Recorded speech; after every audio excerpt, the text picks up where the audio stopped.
प्रिय छात्रों, अक्सर केशव दास पर यह क्वेश्चन पूछा जाता है कि केशव दास के काव्य को कठिन काव्य का प्रेत क्यों कहा जाता है अथवा केशव दास को हृदयहीन कवि क्यों कहा जाता है। तो हम इस समस्या का निराकरण करते हैं। केशव की कविता में पांडित्य का प्राधान्य है, इसलिए उनमें प्राय सहृदयता के स्थान पर बौद्धिकता और भावुकता के स्थान पर हृदयहीनता के दर्शन होते हैं और सरसता एवं सरलता के स्थान पर निरसता एवं क्लिष्टता पाई जाती है।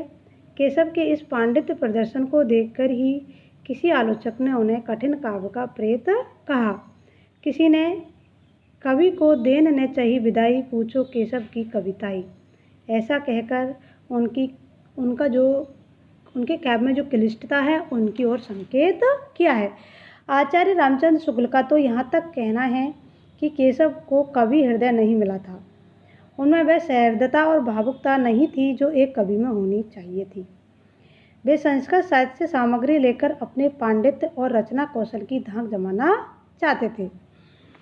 अब हम देखते हैं कि उनके काव्य में जो कठिनाई है वह क्या वास्तव में है अथवा नहीं, इस बिंदु पर चर्चा करते हैं।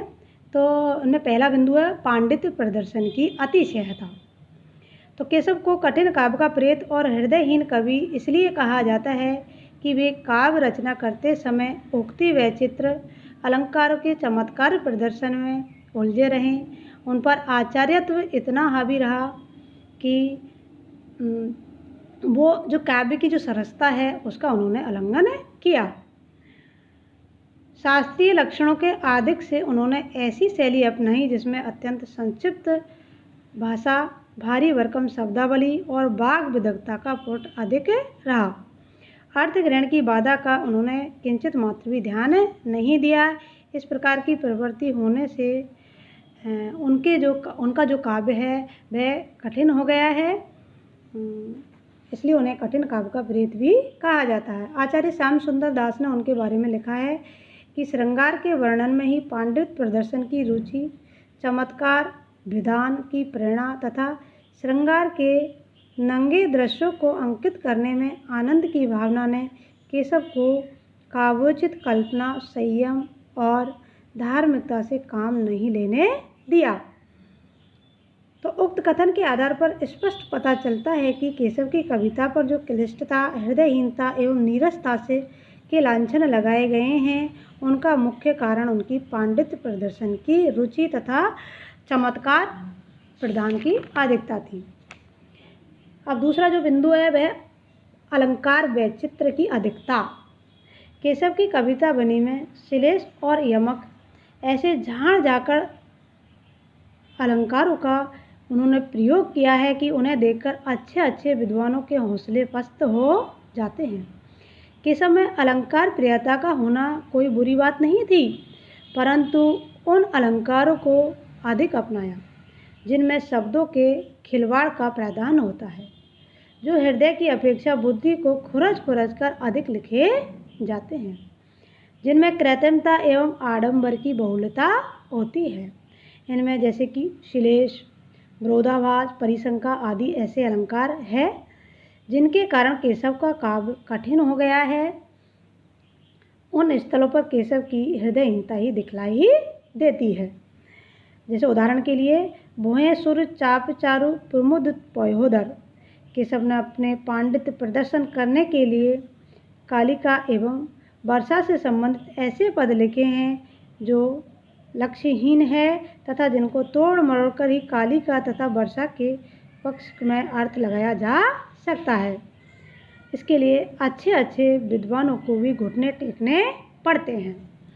अगली जो है वो है कोरा शब्द साम्य। कोरे शब्द साम्य के कारण भी इनका जो काव्य है वह कठिन हो गया है, जिसमें मुख्य है श्लेषात्मक। केशव की क्लिष्टता का दूसरा कारण यह है कि केशव ने कोरे शब्द साम्य को आधार बनाकर श्लेषात्मक कविताएं की है, जिसमें शाब्दिक खिलवाड़ मात्र के अतिरिक्त कहीं भी भावुकता एवं सरसता के दर्शन नहीं होते हैं। पांडवों की प्रतिमा समलेखो, अर्जुन भीम महामति देखो। यहाँ पर केशव ने न तो रूप साम को अपने कथन का आधार बनाया है, न गुण साम है, न क्रिया साम के आधार पर ही यह उक्ति लिखी है, अपितु कोरे शब्द साम्य को अपनाकर दंडक वनी को पांडवों की प्रतिमा के समान बतलाया है। क्योंकि पांडवों में जैसे भीम और अर्जुन थे, वैसे ही दंडक वन में भी कुमकुम और अम्लेम्बर के पेड़ विद्वान थे। अतएव इन श्लेषात्मक अलंकार योजना से कोरा शब्द साम ही क्लिष्टता का कारण बन गया है। तो इस कारण उनका जो काव्य है बहुत ही क्लिष्ट हो गया है, कठिन हो गया है। इसलिए अनेक विद्वानों ने उनके ऊपर यह आक्षेप लगाया कि उन्हें तो कवि हृदय प्राप्त ही नहीं हुआ था। अगला जो क्लिष्टता का कारण है वह है विरोधाभास की क्लिष्टता। केशव कहीं कहीं विरोधाभास के चक्कर में पड़कर अपने काव्य की सरसता एवं सरलता खो बैठे हैं और उनके काव्य में क्लिष्टता और दुरूहता आ गई है। उदाहरण के लिए गोदावरी का वर्णन ही लिया जा सकता है। गोदावरी का वर्णन वो इस प्रकार विरोधाभास रूप में करते हैं कि कुछ साधारण जो पाठक है उनकी समझ से बाहर है। विस्मय यह गोदावरी अमृतन को फल देती, केशव जीवन हार के दुख अशेष हर लेती। कहकर केशव ने गोदावरी को विस्मय कहकर भी अमृतन का फल देने वाली कहा है। इसमें विष शब्द का अर्थ विष ना होकर जल लिया गया है, परंतु इस अर्थ तक पहुंचना बड़ा कठिन कार्य है, क्योंकि विस्मय शब्द जानकर जो साधारण पाठक है उसका अर्थ वो जहर के रूप में ले लेते हैं। तो इस प्रकार इनके काव्य में जो विरोधाभास पूर्ण जो भाषा है, इसके कारण उनका काव्य कठिनता की ओर बढ़ गया है। क्लिष्ट कल्पना। केशव की रामचंद्रिका में कई ऐसे उदाहरण मिलते हैं जो क्लिष्ट कल्पना पर आधारित है, जिनमें न केवल काव्यगत सहज सरलता को नष्ट किया गया अपितु हृदयहीनता को भी जन्म दिया है।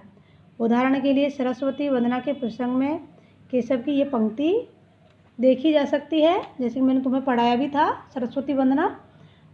पति वर्णय 4 मुख, पूत वर्णय 5 मुख, नाती वर्णय 6 मुख, तदपि नई नई है।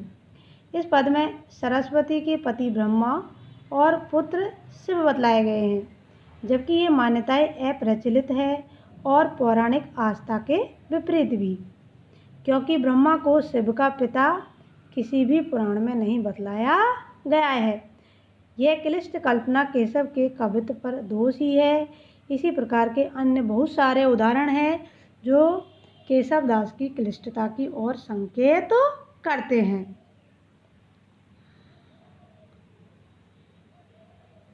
आचार्य केशव उस क्लिष्ट कल्पना को देखो जिसमें प्रातःकालीन बाल सूर्य को कपाल का खून से भरा हुआ खप्पर बताया, जो अनुपम सौंदर्य से युक्त होता है।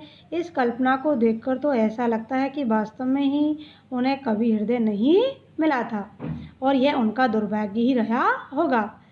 जैसे कि क्या कल्पना की है उन्होंने, उसका हम उल्लेख करते हैं कि श्रोणित कलित कपोल है किल कपालिन काल को।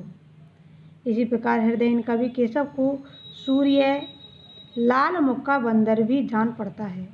चंडो गगन तरुधाई दिन कर वानर मुख, कीनो झुकी झेराई सकल तारका कुसुम बिन। कहकर केशव ने सूर्य को पूर्णतः बंदर की सी चेष्टा करते हुए अंकित किया है, जो बिल्कुल अनुचित है और हमारी काव्य सरसता के प्रतिकूल भी। तत्सम शब्दों का बाहुल्य। केशव के काव्य में तत्सम शब्दों का तथा कुछ नए गढ़े शब्दों का आधिक्य है, जो उनके पांडित्य प्रदर्शन और आचार्यत्व का सूचक है। और तत्सम शब्दों का प्रयोग कोई बुरी बात नहीं है, परंतु सीमा से अधिक तत्समों की बहुलता केशव की हृदयहीनता को ही सूचित करती है। इनमें कुछ शब्द इतने क्लिष्ट भी है कि अर्थ संगति आसानी से नहीं हो पाती है। विद्वानों द्वारा लगाए गए उपयुक्त आरोपों में सत्यता का अंश भी है, क्योंकि उन्होंने चाहे हर्ष का प्रसंग हो या विषाद के समय का, किंतु वे अपना पांडित्य बताना नहीं भूले।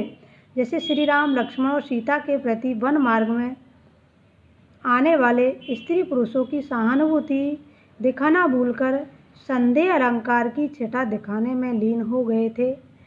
संपूर्ण रामचंद्रिका इसी प्रकार के वर्णनों की अधिकता है। इससे यह ज्ञात होता है कि केशव में कवि हृदय की कमी थी।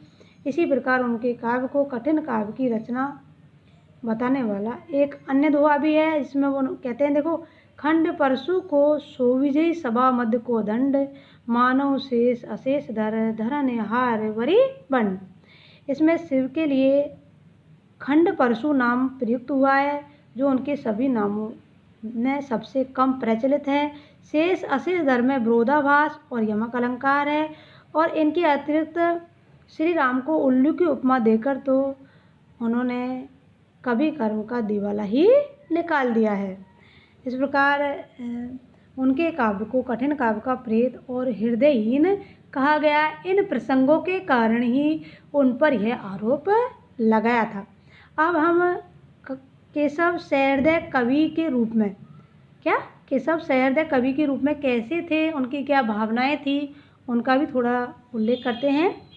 केशवदास कृत रामचंद्रिका में चाहे ऐसे स्थलों की संख्या कमी ही क्यों न हो, किंतु कवि ने ऐसे प्रसंगों में पूर्ण भावुकता का परिचय दिया है। उदाहरण के लिए दशरथ के द्वारा राम लक्ष्मण को विश्वामित्र के साथ भेजना, राम सीता की विरह व्यथा, लक्ष्मण का शक्तिबाण से घायल होना, भरत केकई संवाद, अंगद रावण संवाद, हनुमान रावण संवाद आदि जितने केशव ने कौशल भावों की अनुभूति व्यक्त की है, ऐसे स्थलों में अलंकारों का जाल बिछाने से झांकती हुई भावुकता भी झलक मिल जाती है। सीता की खोज के बाद हनुमान जी ने भी राम के समीप आकर सीता का परिचय बड़ा ही मार्मिक रूप में प्रस्तुत किया है। पियू पियू रटती रहती चित्त चाल की जो, चंद चित्तई चकई जो रहती है, सूदन रब राम विरह बिहारे ऐसी, तुरती ने सीता की मूर्ति गहेती है।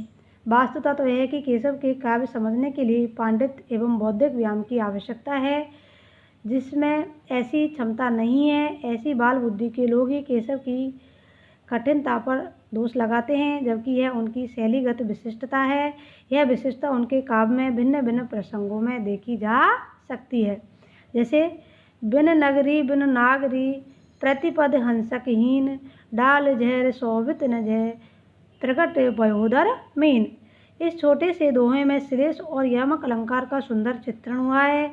इस दोहे में प्रत्येक शब्द इस प्रकार समन्वित है कि उनके स्वरूप और गठन के साथ किसी प्रकार का खिलवाड़ भी नहीं किया है, और सहृदयता की भी कमी नहीं है। अतः इस दोहे में कवि की प्रतिभा अपने चरम रूप प्रदर्शित करती है। इसलिए उनका काव्य रसास्वादन करने के लिए परिपक्व बुद्धि की आवश्यकता है। इस संबंध में डॉक्टर गोपाल सिंह चौहान ने कहा है, क्या कहा उन्होंने युग के साथ विद्रोह नहीं किया। डॉक्टर श्याम सुंदर दास ने भी इसी प्रकार के स्वर में स्वर मिलाते हुए उनकी प्रशंसा की। अतः हम कह सकते हैं कि केशव आचार्य पहले थे और कवि बाद में। उनके पांडित्य प्रदर्शन की उन्हें हर जगह चमत्कार प्रदर्शन के लिए बाध्य कर दिया था। राम कथा में अपनी इच्छा अनुसार परिवर्तन कर देने, स्वाभिमानी और निरंकुश कवि होने और दरबारी कवि होने के कारण ही हृदय की सरसता का दास हो जाना और संस्कृत निज भाषा को अपनाया, जबकि वास्तवता यह थी कि उनके पास कवि हृदय भी था और उनका जो काव्य वह सरस भी था, वह पूर्णतः नीरस नहीं था। धन्यवाद।